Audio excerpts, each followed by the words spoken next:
चंदू के चाचा ने चंदू की चाची को चांदनी चौक में चांदनी रात में चांदी के चम्मच से चटनी चटाई। चलिए अमित और ईशा आप दोनों बोल के बताइए। चंदू के चाचा ने चंदू की चाची को चांदनी चौक में चांदी रात में चांदी के चम्मच से चटनी चटाई। चंदू के चाचा ने चंदू की चाची को चांदनी चौक में चांदनी रात में चांदी के चम्मच से चटनी चटाई। चटनी चटाई चटनी चटाई, आखिरकार चटनी चटाई दी। आप दोनों ने बड़ा अच्छा किया टंग ट्विस्ट। भाई ये हो क्या रहा है, ये आज चांदी का चम्मच और चटनी, ये माजरा क्या है? लेकिन चाचू को तो आप भूल ही गए, चंदू के चाचा को। तो अब आप भी बोल के दिखाइए। चंदू के चाचा ने चंदू की चाची को चांदनी चौक में चांदनी रात में चांदी के चम्मच से चटनी चटाई। लेकिन टंग ट्विस्ट आप करवा क्यों नहीं भाई, क्या है वो? इसलिए क्योंकि प्रोनाउंसिएशन ठीक करने के लिए, क्लियर स्पीच के लिए टंग ट्विस्टर जैसे एक मजेदार तरीका है, वैसे इसमें जो चटनी है वो जीभ का स्वाद बढ़ाने के साथ साथ हुसैन सेहत के लिए भी ये बड़ी असरदार है। चटनी का बुफे लगा हुआ है, यानी कि कुल मिलाकर फोकस चटनी पे रखना है।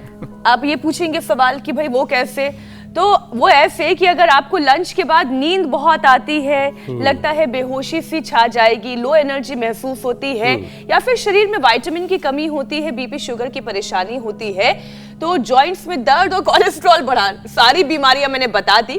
तो पाचन भी अगर आपका खराब है तो ये सब कुछ कैसे ठीक हो सकता है, स्किन पिगमेंटेशन भी कैसे ठीक हो सकती है, वो इन तमाम चटनियों से हो सकती है। बिल्कुल सारी की सारी चटनी असर करती है।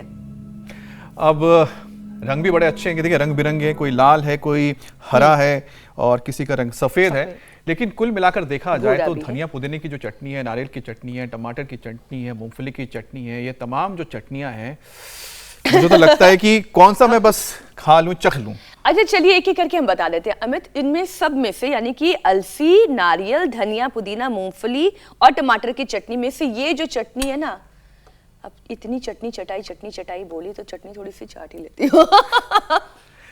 तो मीनाक्षी ने यहाँ पर पुदीना और धनिया की इसके हेल्थ बेनिफिट सबसे ज्यादा है हुसैन। अच्छा। धनिया पुदीने की चटनी के कई तरीके के विटामिन है, कई तरीके के मिनरल्स हैं, इसमें एंटीऑक्सीडेंट होते हैं और इससे डाइजेशन बेहतर होता है, थायराइड को भी बैलेंस करती है और वजन कंट्रोल करने में भी ये चटनी मजेदार है क्योंकि इसमें इस्तेमाल हर्ब्स ईशा फाइबर रिच होने की वजह से आपकी कैलोरी को भी घटाते हैं। बिल्कुल मीनाक्षी, मेरा मन भी है चटनी चाटने का, लेकिन बड़ी बात है कि आज फास्ट है तो मैं चटनी नहीं चाट सकती हूँ। बाकी ये टमाटर की चटनी जो आपको दिख रही है ना, तो टमाटर की चटनी तो खून की कमी को भी दूर करती है, हाई बीपी वालों के लिए तो ये वरदान है। और ये नारियल की जो चटनी आपको दिख रही है अभी, ये नारियल की चटनी तमाम तरह के मिनरल से भरपूर है, इम्यूनिटी बूस्ट है और खाने से दिल मजबूत होता है इससे, और शुगर कंट्रोल भी ये नारियल की चटनी कर अरे आपने धनिया, उसके बाद टमाटर और नारियल तो कर दिया। मूंगफली की चटनी है, मुझे पसंद है। मैं जब भी जाता हूँ साउथ इंडियन खाने के लिए तो अक्सर मैं बहुत ज्यादा होता नहीं, एक से ज्यादा मैं कटोरी ले लेता हूँ। वाह। अब इसके फायदे भी बता दीजिए। फायदे उसके बहुत अच्छे हैं। एक तो खाने में बहुत स्वादिष्ट है, दूसरा है कि आप ना जवान रहेंगे, एंटी एजिंग का काम करती है, हड्डियों को मजबूत बनाती है और फाइबर होने की वजह से आपको जो कॉन्स्टिपेशन होता है वो भी दूर हो जाता है। प्रोटीन और फैट का ये गुड सोर्स भी है।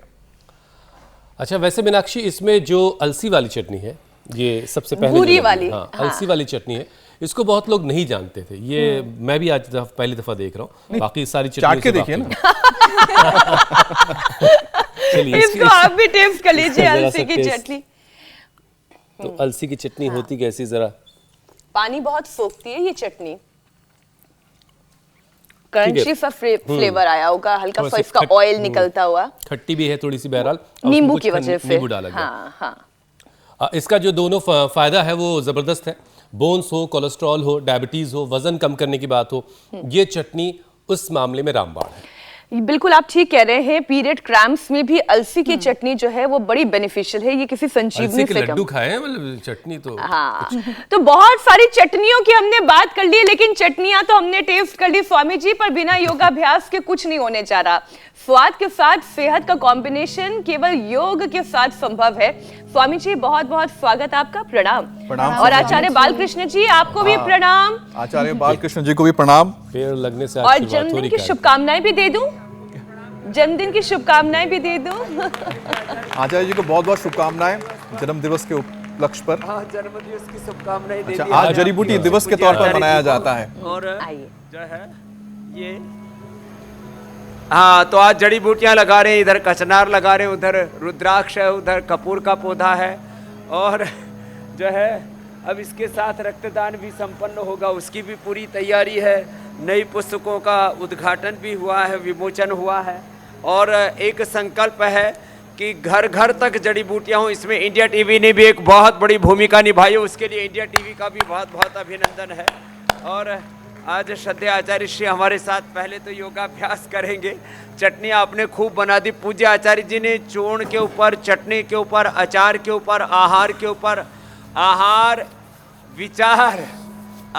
विचार, आचार, वाणी, व्यवहार, स्वभाव, संस्कृति और प्रकृति पर बहुत बड़ा काम पूज्य आचार्य श्री के माध्यम से हुआ है। तो एक बार जोरदार अभिनंदन पूज्य आचार्य श्री का भी।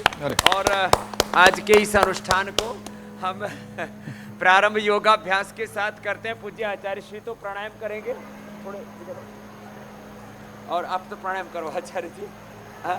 और हम जो है हर दिन की भांति सूर्य नमस्कार,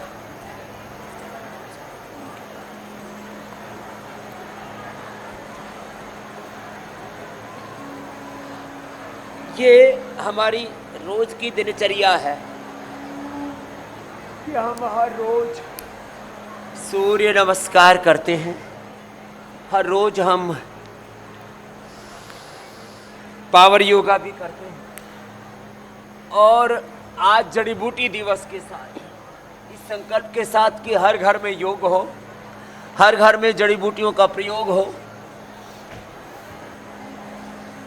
किलो तुलसी एलोवेरा, इसके लिए हमने बीच बीच में एक सघन व्यापक अभियान भी चलाया कि जब घर घर में चारों ओर जड़ी बूटियाँ होंगी तो घर में कोई वास्तु दोष नहीं होगा। जिसके शरीर में जड़ी बूटियाँ जाएंगी, आंवला, एलोवेरा, गिलोय, तुलसी आदि, उसके जीवन में कोई रोग, कोई वात पित्त का दोष नहीं होगा, त्रिदोष और त्रिदोष जन्य व्याधियाँ नहीं होंगी। तो रोज सूर्य नमस्कार करना है।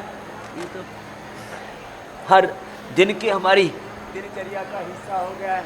स्वामी जी, आज चूंकि आचार्य जी का जन्मदिन है तो सबसे पहले आचार्य जी को जन्मदिन की बधाई के साथ हम कार्यक्रम की शुरुआत कर रहे हैं। आज का दिन आप जड़ी बूटी दिवस के तौर पर मनाते हैं। तो स्वामी जी, आपने जड़ी बूटियों की चटनी बनाकर तैयारी भी पूरी कर रखी होगी, लेकिन ज़रा स्वामी जी, चटनी से पहले योगाभ्यास करते करते जो आज हमने यहाँ पर एक टंग ट्विस्ट वाला एक टेस्ट किया है, ज़रा स्वामी जी वो आपकी ज़ुबान से भी हो जाए। हालांकि आपकी ज़ुबान जो है वो बहुत साफ़ है, आपका लफ्ज़ों का उच्चारण बहुत अच्छा है, इसके बावजूद मुझे लग रहा है दर्शक सुनना चाहेंगे। आज आप ज़रा चांदी की चम्मच से चटनी चटाइए आप भी एक बार।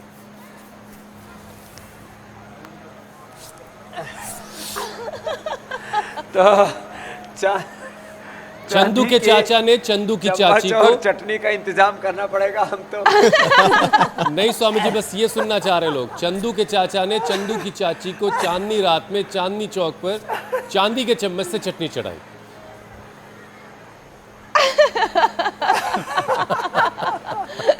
आज तो स्वामी जी आज कविता लेकर के आए हो आप तो है।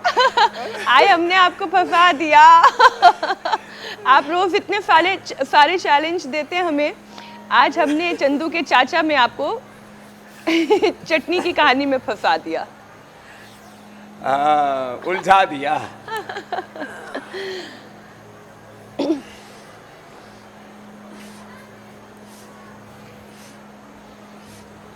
चलिए, आज लग रहा है आपका हर रोज कम से कम जी जी 10-20 बार। ठीक है स्वामी जी, आपका दिल नहीं, कोई बात नहीं।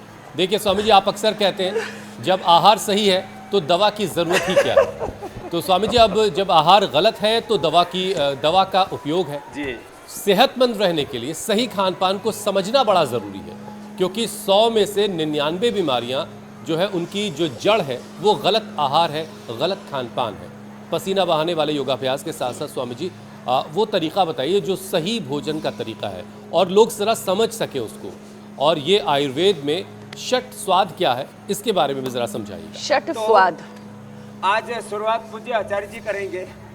आचार्य जी जो है ये कह रहे हैं कि दिनचर्या के सूत्र जो है 2 मिनट में आप बताओ कि दिनचर्या हमारी आहारचर्या कैसी हो। सुबह उठ करके फिर नाश्ते में, दोपहर के समय, फिर शाम के समय क्या खाएं, और कैसे जिए, ये जो दिनचर्या है योगचर्या, इसको थोड़ा सा आज आप जड़ी बूटी दिवस पर आपको ये उत्तरदायित्व तो दे रहे हैं हुसैन भाई, मीनाक्षी जी, ज्योत्सना जी। आप सबको अरे भाई थोड़ा चालू भी कर दो आप बच्चों को। सबको जड़ी बूटी दिवस की हार्दिक शुभकामनाएं। और सावन का महीना है, सब जड़ी बूटियां लगाएं। और जड़ी बूटियां हमको इसलिए लगानी चाहिए, वो देखने में सुंदर लगती हैं, ये बात तो सही है, पर जड़ी बूटियों से जो है वो हमारा जीवन है। हमें हमेशा ये ध्यान रखना चाहिए, हमसे जड़ी बूटियाँ नहीं हैं, जड़ी बूटियों से हम हैं, पेड़ पौधों से हम हैं, प्रकृति से हम हैं। हमारी संस्कृति भी प्रकृति पर आश्रित है, दिनचर्या भी प्रकृति आश्रित होनी चाहिए।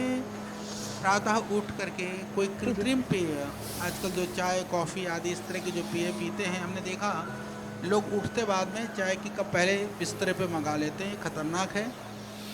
तो जो स्वस्थ रहना चाहते हैं उन सब के लिए मैं निवेदन चाय करूंगा। कॉफी की जगह पूज्य आचार्य जी कह रहे हैं कि दिव्य पे पियो, आंवला एलोवेरा गिलोय गोधन और सुबह कहानी आदि आंवला पियो। एलोवेरा जूस पीजिए, आप पानी पीजिए मौसम के अनुसार।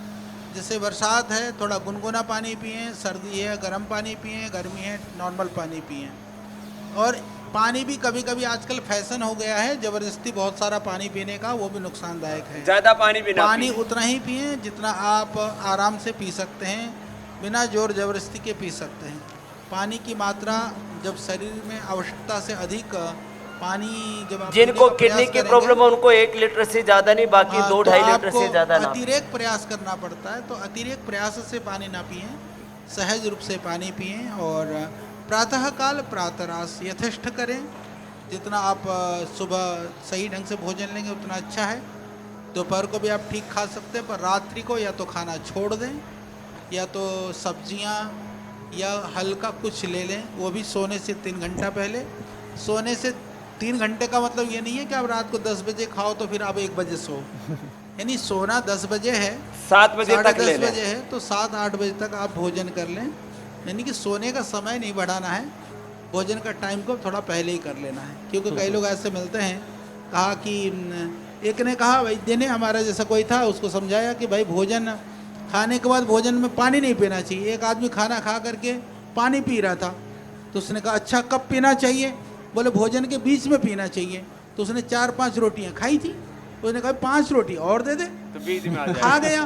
बोले अब तो पानी बीच में हो गया ना, ऐसा नहीं करना है। यानी कि पानी मध्य में पीना है, पर आहार भी उतना ही करना है जितना हजम हो जाए। तो एक भुक्तम सदा आरोग्यम के लिए पूज्य आचार्य श्री संकेत कर रहे हैं, एक बार खाएं। सामान्य रूप से सभी जो बहुत अधिक पुरुषार्थ करते हैं, शरीर से श्रम करते हैं या जो रेसलिंग आदि करते हैं, वो 2 बार खाएं। और उस एक बार में भी पहले अनार और पपीता, सेब आदि, सलाद आदि, ड्राई फ्रूट्स आदि, शुरू में फलाहार और ऐसी चीज़ें ले, हल्की ले, मध्य में पका हुआ खाएं, अंत में किसी को बहुत मिष्टान्न प्रिय है तो अंत में लेना चाहिए। और अंत में 1 घूंट से 2 घूंट से ज़्यादा पानी नहीं पीना चाहिए। और खाने के बाद वज्रासन में बैठना चाहिए। अच्छा ऐसे स्वामी छोटी जी, छोटी बातों का क्योंकि ध्यान आचार्य देंगे जी आयुर्वेद तो के इतने हमारा प्रकांड आरोग्य अच्छा विद्वान हैं, रहेगा। तो आज हम कोशिश ये कर रहे हैं हम जितना ज्यादा से ज्यादा आचार्य जी के ज्ञान का लाभ उठा सकें। तो आचार्य जी से एक प्रश्न मेरा भी है, ये 6 स्वाद यानी ये जो 6 तरीके के स्वाद हैं, ये क्या भूमिका निभाते हैं हमारे जीवन में? ये 6 रसों के बारे में आचार्य जी बताओ, फिर हवन करने जाएंगे। आचार्य जी 6 रसों के बारे में आप, मीनाक्षी जी कह रहे हैं कि आप बता के जाओ ये 6 रस क्या हैं और इन 6 रसों से जीवन कैसे रसमय होता है। आहार में रसों की विविधता स्वास्थ्यकर होता है, इसीलिए हर रस का स्वाद लेना चाहिए। नहीं, कटु रस का क्या फायदा है? कटु रस जो है पित्तनाशक है। हाँ। ऐसे अम्ल रस जो है वो हमारे भूख को बढ़ाता है। अम्ल रस पाचक को वृद्धि करता है, कटु रस जो है पित्त का समन करता है, मधुर रस जो है वो शक्ति देता है, पुष्ट शांति देता मन है। को प्रसन्नता और देता है। तिक्त जो है, तिक्त रस जो है हमारे शरीर के रक्त का शोधन करता है, वह रक्तजन्य विकारों को दूर करता है। कटु और जो अम्ल रस है ये रासायनिक का काम करता है। सारे रस अच्छे हैं। और अभी हम हवन करने जा रहे हैं, मैं समझ गई आचार्य जी, आपका ध्यान जो है हवन पर इस वक्त है। बहुत सारी शुभकामनाओं के साथ बहुत धन्यवाद। जन्मदिन हवन के साथ मनाते हैं ना। बिल्कुल बिल्कुल ठीक स्वामी जी। तो अच्छा स्वामी जी, एक और चीज मैं बस कहना चाहूंगा आचार्य जी के लिए, आप ये मेरा संदेश आचार्य जी तक भी पहुंचा दीजिए, क्योंकि आज जड़ी बूटी दिवस है और उन्होंने जो महान काम किया है आपके साथ मिलकर, वो है इंसाइक्लोपीडिया जो बनाई है सारी जड़ी बूटियों की। मुझे लगता है कि वो उनका एक बहुत बड़ा योगदान है स्वामी जी। हर्बल इंसाइक्लोपीडिया के लिए जोरदार अभिनंदन भाई, ये तो बहुत बड़ा काम हुआ है। 109 वॉल्यूम में 1 लाख पेज से ज्यादा का ये महाग्रंथ है, और ऐसे सैकड़ों महाग्रंथ आज भी उसमें देखो, ये सौमित्रीय निघंटू से लेकर के बहुत कुछ आज भी यहाँ पर आप देख पा रहे मेरे दाहिनी ओर, ऐसे बहुत कुछ है। बहुत बड़ा योगदान आयुर्वेद को research and evidence based medicine के रूप में प्रतिष्ठापित किया, और आयुर्वेद के नाम पर जो भ्रांतियाँ थी उनसे देश को मुक्ति दिलाई, और एलोपैथी की सिंथेटिक ड्रग से भी ज़्यादा इफेक्टिव आयुर्वेद कैसे है। जो भ्रांति फैलाता था कि लीवर किडनी फेल हो जाते हैं, आयुर्वेद से फेल हुए लीवर किडनी को ठीक किया लिवोग्रिड रिनोग्रिड से। और ऐसे ही बहुत सारी जो हमारे ऋषियों के ज्ञान की विरासत है उसको आगे बढ़ाने का कार्य उसके लिए पुरुषार्थ पूज्य आचार्य श्री ने किया है। और ये जो ऋषियों की उस विरासत का जो योग आयुर्वेद बहुत बड़ा पक्ष है, उसको आगे बढ़ाने में इंडिया टीवी भी एक बहुत बड़ी भूमिका निभा रहा है। इसके लिए मीनाक्षी जी, ज्योत्सना जी, अमित जी, हुसैन जी, आपका और हमारे श्रद्धेय बड़े भाई रजत जी का बहुत बहुत अभिनंदन है, जिन्होंने योग आयुर्वेद को एक आंदोलन की तरह बना दिया है। उसके लिए श्रद्धेय हमारे भाई रजत जी का और रितु जी का, अनीता शर्मा जी का, सबका बहुत बहुत अभिनंदन। अच्छा स्वामी जी, देखिए आज सावन का आखिरी सोमवार है। बहुत से लोग सावन में पूरे महीने सोमवारी का व्रत रखते हैं। आज ईशा ने भी व्रत रखा है और उन्होंने चटनी खाते वक्त ये पता चला कि उन्होंने चटनी खाने से मना किया, तो हमें पता चला आज उनका व्रत है। तो स्वामी जी देखिए, आयुर्वेद के हिसाब से खान पान के बारे में आपने बहुत कुछ बताया, अब ज़रा उपवास के बारे में समझाइए, क्योंकि आज जो फोकस है सारा वो पाचन पर है। तो उपवास पाचन को कैसे बेहतर बनाता है, कैसे शरीर को हेल्दी बनाता है, ज़रा समझाइए स्वामी जी। देखो, उपवास हमारी ऑटोफेजी माइटोफेजी शरीर के आंतरिक शुद्धिकरण की, इंटरनल हाइजीन को मेंटेन करने की, हमारा जो शरीर है ये 37 ट्रिलियन सेल से मिलकर के बना है। उसके ऊपर जीन्स हैं, क्रोमोसोम्स हैं, आरएनए है, डीएनए है, प्रोटीन फास्फोराइलेशन जो सूक्ष्म घटक है, उन सब के अंदर जो इंटरनल हाइजीन, ऑटोफेजी माइटोफेजी माने सेल्स के अंदर जो सारे विकारों को खाने की क्षमता है उसको बढ़ा देता है उपवास। तो इंटरनल हाइजीन को, अंदर की सफाई को, अंदर के वात पित्त जो त्रिदोष हैं, वात पित्त कफ त्रिदोषों को, अंदर के इन्फ्लेमेशन को, सारे अंदर के भौतिक कचरे को, अंदर के स्ट्रेस को, सब प्रकार के शारीरिक मानसिक रोग शोक संतापों को उपवास, और उपवास के साथ फिर थोड़ा ध्यान भी, उपासना भी हम करते हैं, तो उससे तन को, मन को, शरीर को, अपने मन को और आत्मा को हम शुद्ध कर लेते हैं। तो ये शुद्धिकरण की बहुत बड़ी प्रक्रिया, इसलिए उपवास करें। और सबसे अच्छा है जलोपवास, फिर रसोपवास, फिर फलोपवास। तो इससे ना कोई निर्जला भी उपवास करता है तो उससे भी पूरे शरीर के अंदर, मैं तो देखा है एक दिन में 2-2 किलो तक तो वेट कम हो जाता है, पूरा वात पित्त कफ त्रिदोष निकल जाता है, पूरा शरीर ऐसे फूल की तरह हल्का हो जाता है। तो ये उपवास बहुत बड़ा विज्ञान है, और उपवास उपासना के साथ किया जाए तो उसमें सब रोगों का समाधान है। मोटापा के लिए, मधुमेह के लिए, उच्च रक्तचाप के लिए, कोलेस्ट्रोल के लिए, वात पित्त कफ त्रिदोषों के लिए, तो यह परम औषधि है स्किन रोगों के लिए। और कैंसर जैसे रोग भी इससे मिट जाते हैं। हमारे शरीर की जो है, जो एपोप्टोसिस है वो अच्छा हो जाता है मेरे भाई। एपोप्टोसिस एक एक सेल के निर्माण की और निर्वाण की, उसकी सेल डेथ प्रोग्राम अच्छा हो जाता है। ये हमारे डॉक्टर अनुराग वार्ष्णेय जी भी बताते रहते हैं। जो आज हमारा रक्तदान, मैं ये तो नहीं कहूँगा हमारा खून चूसने के लिए तैयार है, खून चूसना तो एक बड़ा खराब शब्द है, लेकिन तो जो है हम रक्तदान करते हैं, इसलिए हमारा हीमोग्लोबिन पिछले 30 सालों से 17 से 18 के बीच रहता है। ये है महिमा रक्तदान की। उससे उनको जीवन दान मिलता है किसी रोड एक्सीडेंट में, किसी ऑपरेशन के बाद, नहीं, दो या तीन कभी जो सीमाओं पर महत्वपूर्ण हमारे बातें स्वामी जी जो अभी है आपने देश कही। के जो सैनिक हैं लड़ते हैं जी। और उनको ब्लड लॉस हो जाता है, उसकी पूर्ति जो है रक्तदान के माध्यम से होती है। तो आज हम रक्तदान भी करने वाले हैं और रक्तदान से सबको जीवन दान मिलता है। हमने अंगदान भी किया हुआ है, क्योंकि हम पहले तो अपने इच्छा से हम दुनिया से जाएंगे, हम मृत्युंजयी होकर के, और फिर भी हमारा लीवर, किडनी, हार्ट, ब्रेन किसी और के काम आ जाएगा। 2 से 3 पीढ़ियों तक हमारे लीवर, किडनी, हार्ट, ब्रेन आदि काम आ सकते हैं। इतने अच्छे बनाए परमात्मा ने, लेकिन इनको हम ठीक से ऑपरेट करना नहीं जानते। तो कैसे अपने लीवर को ऑपरेट करना योग से, कैसे अपनी किडनी को ऑपरेट करना, ये भी हम सिखा रहे हैं। और लीवर, किडनी को लीवोग्रिड से, रीनोग्रिड से, लंग को श्वासरी ब्रोनकोम से, हार्ट को कार्डियोग्रिड, हृदयामृत से, ब्रेन को मेधावटी मेमोरी ग्रिड से अच्छा कर रहे हैं। तो जो हमारे जितने भी वाइटल ऑर्गन्स हैं, ये हमारे जाने के बाद भी किसी के काम आ सके, इतना हम सक्षम अपने आप को बना रहे हैं। अक्षम सा जी रहा था मैं, सक्षम बना दिया है गुरुवर तेरी कृपा ने।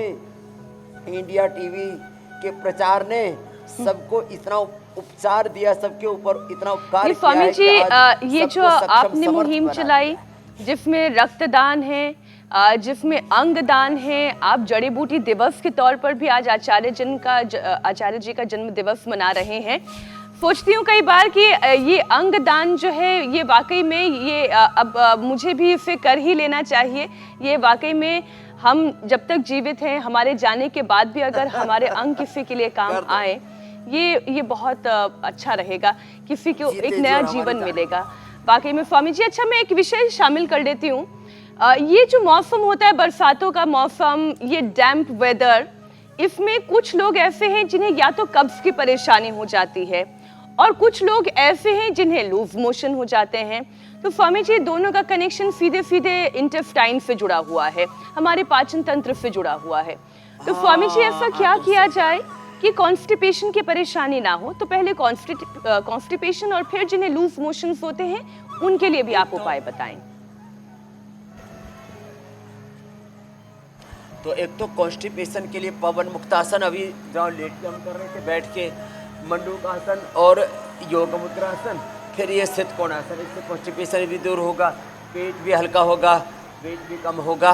और कब्ज के लिए तो रात को सोते समय त्रिफला ले ले, बहुत तेज कब्ज है तो शुद्धि चूर्ण ले ले, नहीं तो कायाकल्प और सर्वकल्प का काढ़ा बना करके पी ले, नहीं तो रात को सोते समय आंवला एलोवेरा के 2 या 4 चम्मच तेज गर्म पानी में सोने से पहले 1 घंटा पहले पी ले। सुबह बढ़िया पेट साफ हो जाएगा। नहीं तो सुबह उठ करके आंवला एलोवेरा, गिलोय, गोधन, अर्क तेज गर्म पानी में 1 चम्मच छोड़ा, उसमें 1-1 चम्मच, सब 1-1 से 2-2 चम्मच ये सब, और इसमें 1-2 चम्मच हनी डाल करके पी लें। इससे कब्ज दूर हो जाएगा। खाना चबा चबा करके खाएं और खाने में लौकी, तोरई आदि का ज़्यादा प्रयोग करें। ओहो ड्रैगन फ्रूट, और उसमें भी वैसे आप, मेरा आगे संकल्प है कि जो लाल वाला ड्रैगन जो हमने पतंजलि में लगा रखा है, वो सच में बहुत ज़बरदस्त फ़ायदा करता है कब्ज में। और हाँ, फिर इसमें कब्ज में बहुत फ़ायदा करता है। अमरूद आजकल वर्षात में तो बहुत सस्ता मिलता है, बस कीड़ा वाला ना खाएं। अमरूद, पपीता और नाशपाती, जो अभी थोड़ी देर पहले गई, पहले तो लोग नाशपाती के पेड़ काट रहे थे, लेकिन कब्ज का नाश करने के लिए इससे बढ़िया कोई पदार्थ नहीं है। जो इतनी सारी चटनियां हमने आज शुरुआत में दिखाई, इनमें से कौन सी चटनी है जो कब्ज को दूर कर सकती है? अमरूद की चटनी। अच्छा। अमरूद की चटनी, उसमें थोड़ा सा हरा धनिया, थोड़ा सा हरा पुदीना, थोड़ा सा उसके अंदर टमाटर और थोड़ा सा जो फ्रेश चटनी है ना, खूब कोशिश कर ली ये केचप बनाने वाली कंपनियों ने कि घरों से चटनी बननी बंद हो जाए, लेकिन आज आपने बता दिया, जता दिया है कि चटनी जो घर में बनाई जाएगी ना, वो सबसे सर्वश्रेष्ठ होती है। उसमें थोड़ा देखो, ये सामने ये रखा हुआ है ना अतिबला को उसमें डाल देते हैं। और भाई देखो, ये काम करना तो मत, लेकिन किसी को बहुत ही पेट साफ करना हो तो पूरे परिवार की चटनी में एक जो है जमाल गोटा जमाल गोटा, पूरा पेट साफ हो जाएगा। अच्छा स्वामी जी, हार्ट के लिए भी कोई अच्छी चटनी है? हार्ट कोलेस्ट्रॉल के लिए सनाए पत्ती की चटनी, तो सनाए पत्ती की चटनी रोज नहीं, कभी कभी खाएं, उससे पूरा पेट साफ हो जाता है। और हाँ, जिनको बहुत ज़्यादा पेट साफ होता है ना, उनके लिए खाने के बाद फिर कुटजारिष्ट, जिनको कब्ज रहता है उनको अभयारिष्ट, भूख नहीं लगती द्राक्षासव, जिनको कब्ज रहता है उनके लिए अभयारिष्ट, और जिनको कोलाइटिस हो जाता है कुटजारिष्ट, कुटज घनवटी और खाली पेट कोलोग्री, एकदम बढ़िया पेट साफ हो जाएगा। तो मंडूक आसन मैं बता रहा था, पवन मुक्तासन, योग मुद्रासन, ये कब्ज के लिए रामबाण है, ये बड़े अद्भुत है, ऐसे ये कर लिया करें। और कब्ज के लिए, कोलाइटिस के लिए बता दिया, जिनको कोलाइटिस है उनको घी, दूध और चीनी, मीठा और ये सभी तरह की मिठाइयाँ नहीं खानी। ये जो मीठा है ना, ये कोलाइटिस पैदा करता है। और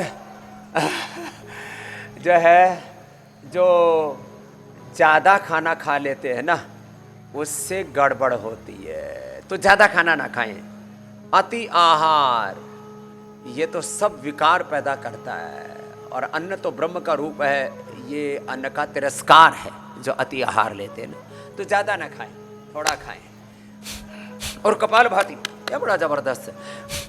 और स्वामी जी, अलग अलग चटनी कैसे फायदा पहुंचाती है और किस किस तरह का फायदा चटनी से मिलता है, ये ग्राफिक्स के जरिए भी हम लोगों को बता रहे हैं। हालांकि चटनी का मामला ऐसा है कि ये इलाके पर डिपेंड करती है, उत्तर भारत में कुछ है, दक्षिण भारत में कुछ है, अलग अलग हिस्सों में अलग अलग तरह की चटनियों का चलन है। खासतौर से उत्तर भारत में पुदीने की, धनिया मिर्चे की और टमाटर और प्याज वाली चटनियों का बड़ा चलन है। तो कुछ इलाकों में जैसे साउथ की तरफ मूंग की चटनी का बहुत ज़्यादा चलन है। तो स्वामी जी, अब जरा और इसको सिलसिले को आगे बढ़ाते हैं। बारिश के मौसम में खासतौर से स्वामी जी, अरे इसकी नारियल की चटनी, ये भी दक्षिण भारत में बहुत इसका चलन। मूंगफली की। स्वामी जी, बारिश के मौसम में बैक्टीरिया और दूषित खाना पानी के जरिए पेट तक चला जाता है, और इससे फिर एक्यूट एसिडिटी की परेशानी लोगों को होती है। एक्यूट एसिडिटी का वक्त रहते अगर इलाज ना हो तो ये अल्सर तक जा सकती है इसकी नौबत। अगर अल्सर हो गया तो फिर खान पान कैसा हो, और क्या उपाय किया जाए कि इस बीमारी से हमेशा के लिए मुक्ति मिल जाए? हाँ देखो, अल्सर से हमेशा के लिए मुक्ति के लिए एक तो कामदुधा मुक्ता शुक्ति मोती पिष्टी बराबर लेकर के, और इसमें से आधा आधा ग्राम से लेकर के 1-1 ग्राम तक एलोवेरा, वीटाग्रास, लौकी का जूस, शीशम, पीपल या बेल के पत्तों के रस के साथ दे देते हैं। और ये जो यज्ञ की भस्म है इसका भी पानी छान करके पिला देते हैं, या जो है नारियल की जो जटाएं उसको भी जला करके उसको पानी में घोल करके पिला देते हैं, अल्सर ठीक हो जाता है और ओवर ब्लीडिंग भी ठीक हो जाती है। नाक केसर भी 1-2 ग्राम जो है वो पानी में घोल करके, खास करके सौंफ के पानी में या वीट ग्रास में एलोवेरा के जूस में घोल करके पिला देते हैं, एकदम से ब्लीडिंग बंद हो जाती है। हमने तो अल्सर, अल्सरेटिव कोलाइटिस, सभी तमाम तरह के अंदर के जो घाव हैं उससे भरे हैं। और पूज्य आचार्य श्री अभी भाई, चलो भाई पूज्य आचार्य जी का तो अभी करवा दो काम। हाँ, जो है रक्तदान पूज्य आचार्य श्री पहले कर दे रहे, बगल में हमारी कुर्सी लगी हुई है। और आचार्य जी आज 54 साल में प्रवेश कर रहे हैं, और अगले साल फिर 55 के हो जाएंगे, लेकिन 55 में भी इनका बचपन नहीं गया है। तो ऐसे हमारे पूज्य आचार्य जी जो है बड़े प्रसन्नता में जीते हैं बच्चों के। बाल कृष्ण कभी, अब आज से हम आचार्य जी का नाम युवा कृष्ण तो करने से रहे, अब नाम तो सत्या हो जाती है, बाद में तो अब कभी ना कभी तो वृद्ध कृष्ण भी होंगे। लेकिन अब अगले बार आचार्य जी 55 के होकर के, मैं ये तो नहीं कहूँगा कि आचार्य जी का वजन भी हम 55 किलो करेंगे, लेकिन 65 किलो जरूर करेंगे, अपने बराबर लेके आऊँगा मैं रहूँगा 63 पर, अभी मैं 63 का हूँ, 63 का आयु नहीं वजन में।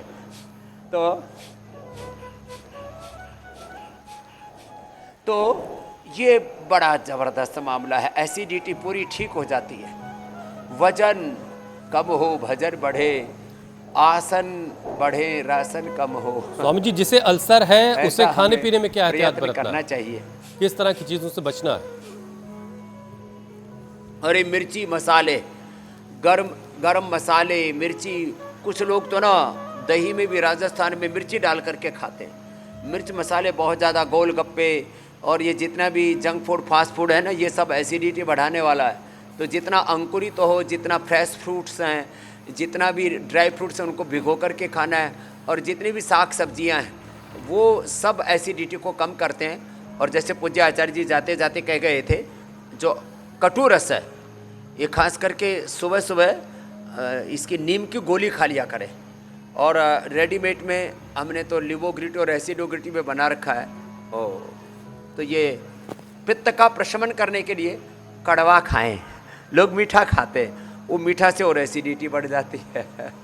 अच्छा जी, फिर और सुबह डायबिटीज सुबह में खाली स्वामी पेट जी एक वो भी चम्मच करेले का कोई जूस पान पी कर सकते लेना, हैं क्या? तो ये एसिडिटी के लिए भी, अल्सर के लिए भी और कब्ज के लिए परम औषधि। हाँ, तो एसिडिटी के लिए लौकी का जूस परम औषधि है, और थोड़ी मात्रा में गिलोय भी अच्छी होती है।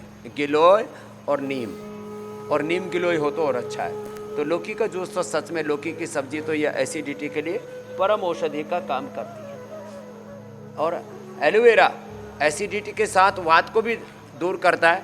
आज हमारी श्रद्धामयी पूज्य माता जी जिन्होंने हमें जन्म दिया, पूज्य माता श्रद्धामयी गुलाब देवी भी यहाँ पर है, उन्होंने आयुर्वेद हमको अनजाने में ही सिखा दिया। पूज्य आचार्य श्री की पूज्य माता जी सुमित्रा देवी ने और पूज्य माता गुलाब देवी ने हमको घुट्टी में ही आयुर्वेद सिखा दिया था। पूज्य माता जी वो एलोवेरा के लड्डू, गोंद के लड्डू, और जब घुटनों में हमें कभी दर्द होता था तो फिर जो है वो एरेंड और इसके आँखें के पत्ते बांधती थी। ये सब काम किया है। तो पूज्य माता जी को बहुत बहुत प्रणाम, जो यहीं पर विराजमान है। धन्यवाद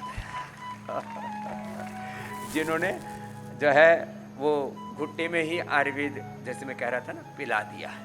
एक प्रश्न स्वामी जी मैं ये पूछ रही थी तत्व है। कि पूज्य जब माता आप जी, कटु पूज्य रस आचार्य की श्री बात पार्षद कर जी को रहे आशीर्वाद देने आई थे, तो थी जो ये आपके करेले का जूस होता है स्वामी जी, क्या जिन्हें डायबिटीज नहीं है क्या वो भी करेले का जूस ले सकते हैं?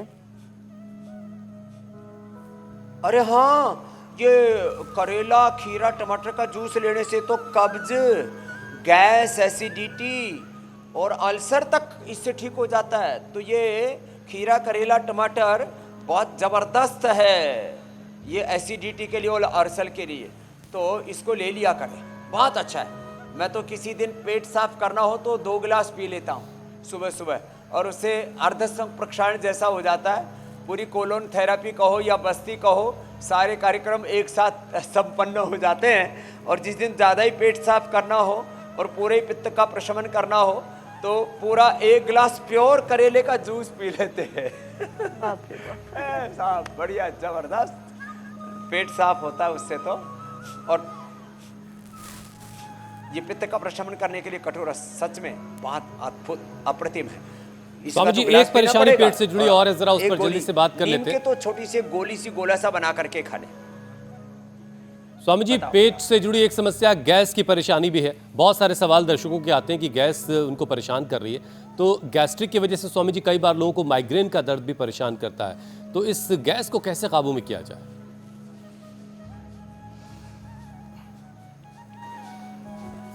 गैस के लिए सबसे अच्छा है, एक तो गोमुखासन गैस को दूर करता है।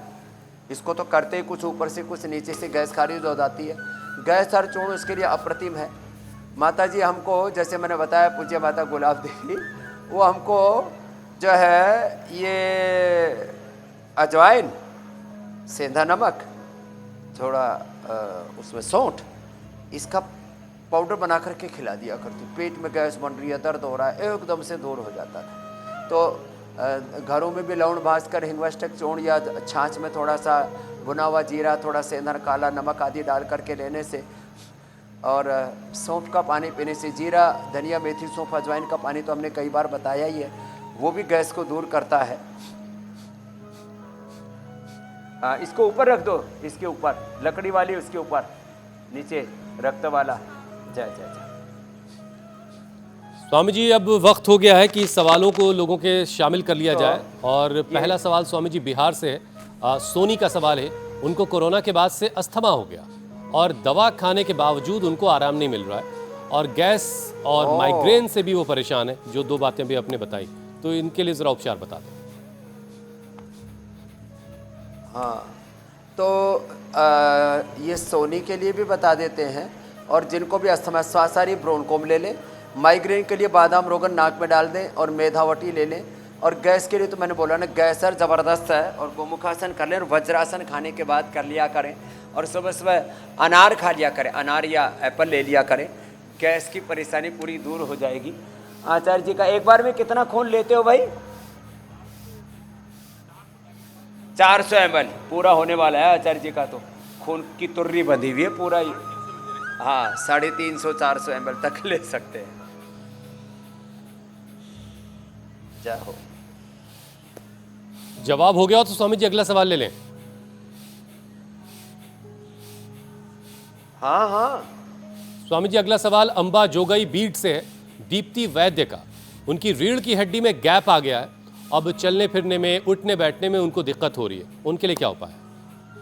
रीढ़ की हड्डी के गैप के लिए तो बेस्ट है, एक तो उष्ट्रासन करें, खाली पेट पेड़ा नीलगोल्ड खाने के बाद ऑर्थोग्रिड या त्रयोदशा गूगल या चंद्रप्रभा वटी या योगराज गूगल बड़ा ज़बरदस्त है, तो रीढ़ की हड्डी का गैप दूर हो जाएगा। और ये मात्र दीप्ति वैद्य के लिए नहीं, सबके लिए बता रहे हैं। इससे उष्ट्रासन, दूसरा जो है मकरासन, भुजंगासन, सर्वासन, मरकट आसन, ये भी कर लिया करें, ये अप्रतिम है। तो ये भी बड़ा ज़बरदस्त है। तो ऐसे अपनी आवश्यकता के अनुरूप, जैसे हम यहाँ थेरापिटिक योग बताते हैं, आसन भी करने ज़रूरी हैं, साथ में आयुर्वेदिक उपाय भी बता देते हैं। जिनको वजन ज़्यादा, उनको भार नहीं उठाना, बस इतना ध्यान रखना है। ये भी मैं साथ साथ आह्वान करूँगा। अगला प्रश्न आप ले लीजिए। कब्ज ना रहे ये भी ध्यान रखें, जिनको कमर में दर्द है। स्वामी जी, वडोदरा गुजरात से मधु सवाल पूछ रही हैं।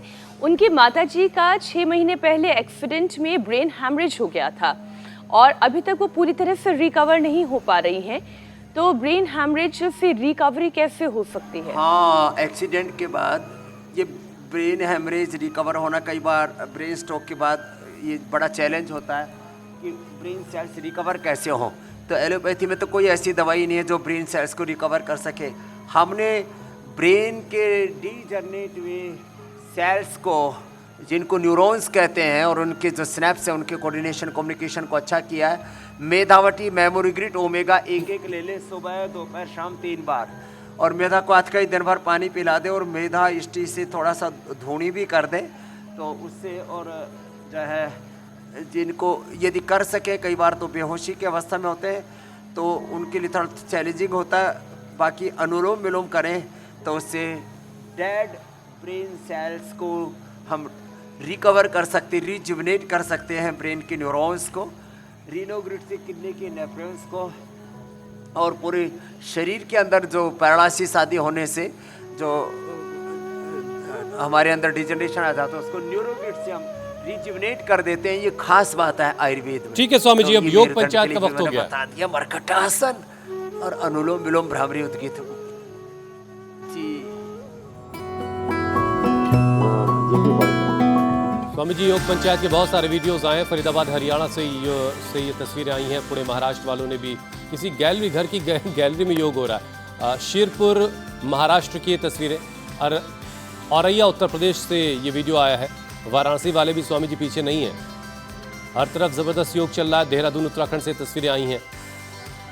स्वामी जी, अब आपको बेस्ट वीडियो दिखाते हैं और आपकी मुलाकात आज के विजेता से करवाते हैं। झारखंड से ये बेस्ट वीडियो आया, लेकिन सड़क के बीचों बीच ये अभ्यास हो रहा है। ये योग पंचायत सड़क पर नहीं लगनी चाहिए थी। बहरहाल अरिजीत दत्ता है स्वामी जी आज के विजेता। इन्होंने हाईवे को ही बना दिया योग का मैदान।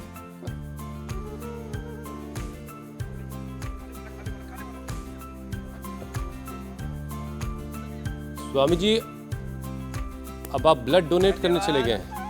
जो है आज, क्योंकि हाँ, आज हम भी ब्लड डोनेट कर रहे हैं, तो ये अब ये अनुष्ठान चलेगा। मैं सबसे भी आह्वान करूँगा, आप भी रक्तदान करें, आप भी अंगदान करें, और आप भी इस प्रकार के अनुष्ठानों में सम्मिलित हों। आज सारे देश भर में हम वृक्षारोपण भी कर रहे हैं, तो आप भी एलोवेरा, तो एक काम करें ना, पंचायत का चैलेंज जो है आप हमसे करवा लीजिए। हम कौन सा आसन करें जो कल दर्शक हमें पंचायत का वीडियो भेजे? तो